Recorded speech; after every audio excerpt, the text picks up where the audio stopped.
Hello Internet. This is me. This is my world. This is the ranch I grew up on. I am Sally Jo Michelson Cooper. Welcome to the edge of my mind. Let's jump off. That little place you see in the background, that's where I grew up.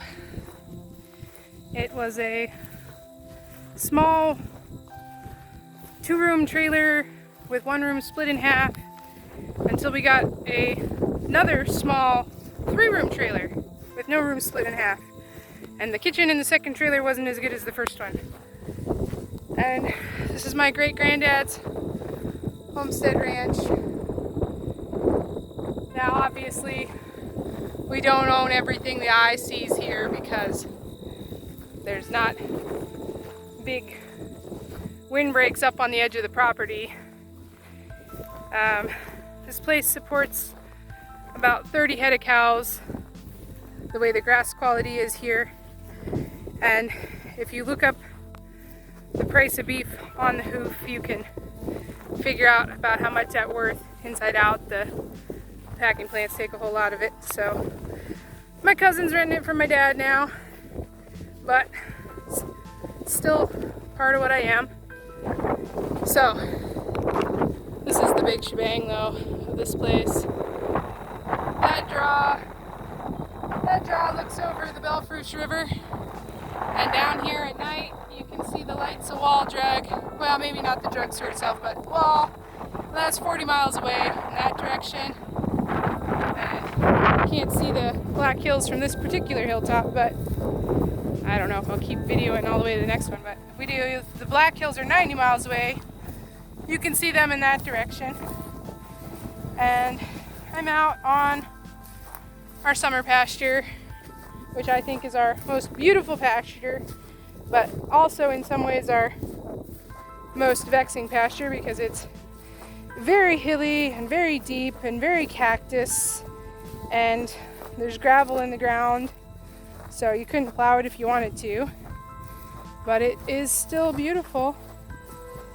And this is probably fundamental inspiration in my formative life. So I figured if I'm here, I'd record some of it. Those light blue plants down there are Russian olive trees, which were not here before pioneers. Actually, a lot of the trees out west were not here before the settlers came. But the brome grass was, and the regular grass was, and the sod was. And this is, I don't know if we'll see the cows if they're in this pasture. They might not be in this pasture still. I'll shut up, let you look at stuff.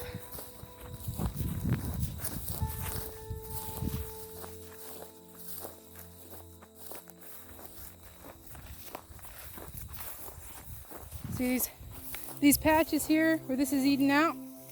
This is how the cattle eat out in a natural pasture. It's very much like how deer or bison would eat. They kind of eat the type of grass they like and kind of leave the other. We'll get up to the top of this hill.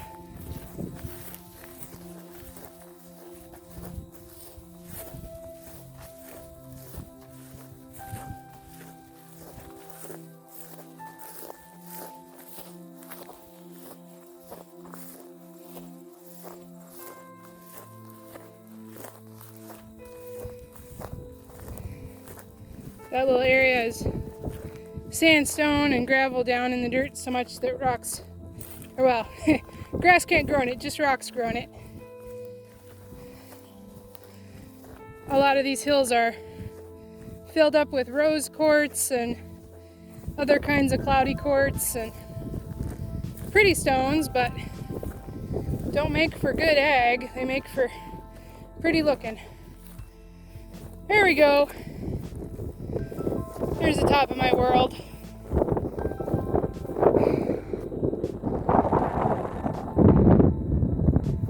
There's our cows. They already turned them in to the hay pasture. They must have pulled everything off of there already. And There's the barns and houses and stuff. There's the closest neighbors. There's the second closest neighbors. And we got kind of close neighbors compared to some people.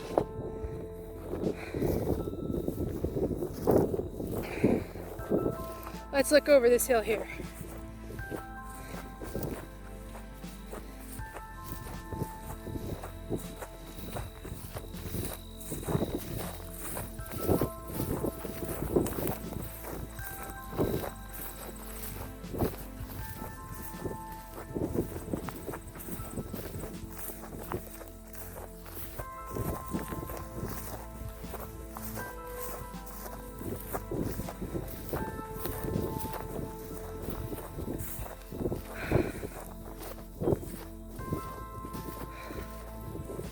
This here's why it's called the horseshoe pasture, because the way that draw down there sweeps around into a horseshoe.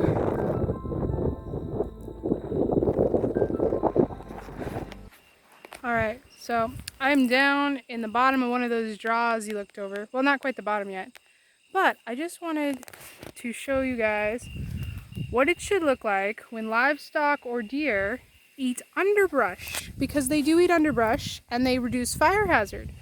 So this is a spot, and you can see if a critter didn't get down in here, there would be a whole bunch of grass down here, but because some animals have been down in here, they've cleared out a bunch of the underbrush and they've made a little kind of hidey hole. Should be a nice little comfortable place to be a deer or something, but they've eaten a bunch of the grass, so it's freed it up. So, if you want to quit having wildfires, you get goats or you get cattle or you get deer or something to come eat out your underbrush, and it makes it much less of a fire hazard. Now, this isn't a perfect example, but it was the example I had. These are some wild grapes that grow down here. They're very, very tart, but I just thought that was a cool thing that I could show off. So, all right, I'm walking to some sandstones, so that's going to be my next little video. Welcome to Wonderland. So these are some of the great big sandstones that are on this place, and come complete with lynching and stuff.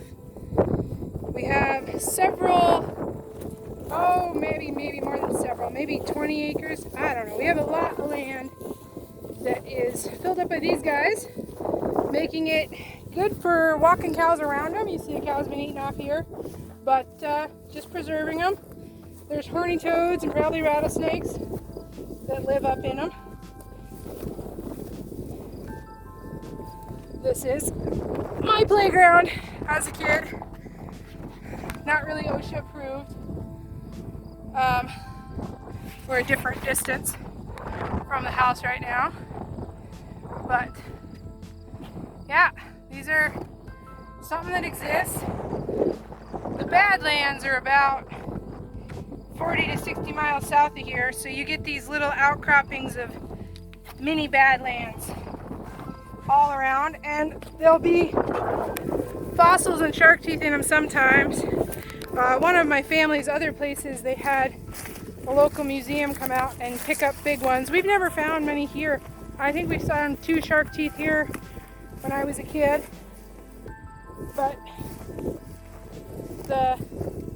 the whole place wouldn't have had any steady water on it up until we put dams on it. It was more like this, and now we have a couple of lush places after the dams have been on it for a long time, but of course they're not here before anybody settled. I don't know why I'm telling you history of our place, but I don't know. It's part of what makes me me, and I don't get out here all the time, and when I'm out here it gets me thinking about it. I love these big rows. I used to think that maybe somehow these were castle walls when I was a kid, and I used to like imagine that. It was fun. I'm walking over here to this big chimney one. I keep thinking will crash in, but it hasn't yet. Look at that big sucker. Every year the frost moves it further apart, but it's been standing about like this my whole life. Look at that crack. I don't know what it is about that. That's just so cool. It's like every year the snow and ice and stuff gets in there, and freezes and forces it a little further apart through the ages. Now you got the sides of it there. Probably something living under there. It's probably waving at us. Glad I'm not out here to hunt it. I don't have time, critters. Yep, and there's the soap weeds. More of this beautiful draw. I'm not going to stay out here till magic hour, but it's pretty something else. The sunset will change color from that side to that side, and it fills your soul up. So that's a little bit of that. You might see rocks in my work, and sometimes these big old guys, they kind of sneak into my work on accident, because they're probably pieces of my head by now. So I don't know too much else. I'm running out of phone battery. So look at that. Look at that light shift on those hills. None of them shadows are gray. They're all kind of blues, aren't they? I hope the camera's picking it up good. All right. Maybe I'll get some more South Dakota before I get out of here. Bye. You see, all logic tells you it isn't, but somebody could call Graham Hancock anyway. Look at that. Look at that squared off. It don't look like a castle. It just does. I know it's not true, but still, in the back of your head, you're like, oh, look at that squared off. Look at those squared off rock. God damn, it's a castle. It's not a castle. But your brain tells you, oh, that could be a castle. It was a castle from the ages before Noah, kingdoms before Atlantis. That's crazy people talk. Absolutely. Absolutely. You get this far away from people, and the crazy people talk, it seems a lot more reasonable, don't it?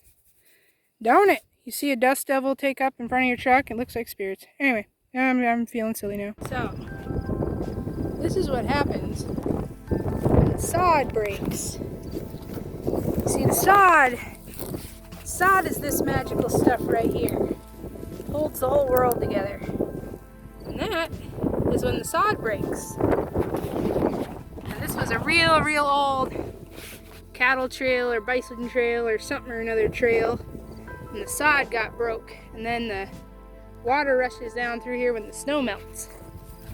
And that's Great Granddad's Dam down there. So when people talk about the breaks, that's what they mean. They mean when the land breaks. And when you get up down to the rivers, you'll have that going down great big giant hills, and they'll have the breaks. And you can see how this is just a little tiny break, but if you had miles and miles of that, and deep, maybe it's 100 feet deep or 1,000 feet deep of breaks, you can see how bandits and outlaws and whatever could hide down in the breaks. And there's still a lot of stuff hiding down in the breaks. Maybe that's where Bigfoot's been at. I don't know. But anyway, that's breaks. That's a good example on a small scale, so you can get an idea on a big scale of what breaks are. And then this is my great granddad's dam. It's been 100 and some. I'm not exactly sure when they put the dam in. So I wanted to get a picture of this. And this dam supplies water to a lot more things than our cattle, because we have what are they called? We got otters occasionally, and we have ducks, and we have geese and stuff, and none of that stuff would stop if it was a little seep hole. And there are a few little seep hole springs around here, but there wouldn't be any standing water on this place if there weren't people on this place. So humans do not need to be a detriment to nature, I guess is the point. You can benefit nature, you can foster it, and I don't think we had to displace a whole bunch of wildlife to do it necessarily. I think we in-placed a lot of wildlife by putting in this little dam here. Now that's not begrudging what happened to bison, that's a crying shame, but anyway, I just wanted to show you this little dam, show you some of these little old rationales. We have little choke cherries and buffalo berries and stuff sometimes, but I don't think there's much of it this year because it was a real dry year. We'll see. Sometimes these have little yellow berries, but either the birds ate them all or it was too dry for them. Yep, they're gone. But anyway, this is kind coming down into a creek bottom. And so this is the difference in life from up there in those sandstone hills to down here where there's been some water. This is another beautiful place where the undergrowth has been kind of eaten off, so it's not so much of a fire hazard. And then here's this mossy dam, this big old Russian olive tree that might be my favorite tree in the world. And that's, I guess, why I wanted to bring you down here. I don't know. I just keep wanting to record more and more of it because, yeah, look at that mud. That's good mud. Them little white flowers. Probably almost, either they're really good for you or really bad for you. I don't know. And this is where our livestock hang out in the summer, because this was built for them. This was built for them and us and the deer and all of God's creatures. This is this big old Russian olive. Used to be, when I was a kid, this branch was still off the ground and we used to swing on it and it would bounce. But the cows hang out down here because they're good old spoiled cows. That's how we like to raise them in South Dakota. Spoil the cows, work the kids. That's kind of how it goes. In all the best kind of a way. All right, I'll shut up now. I'm getting silly, but I love it so much. I kind of wish I could bring people here without ruining it, but I'm not sure you could. So I don't know if I'm gonna risk it anytime soon. Maybe when I'm bigger and I know how to do more, maybe I'll figure it out. All right, bye.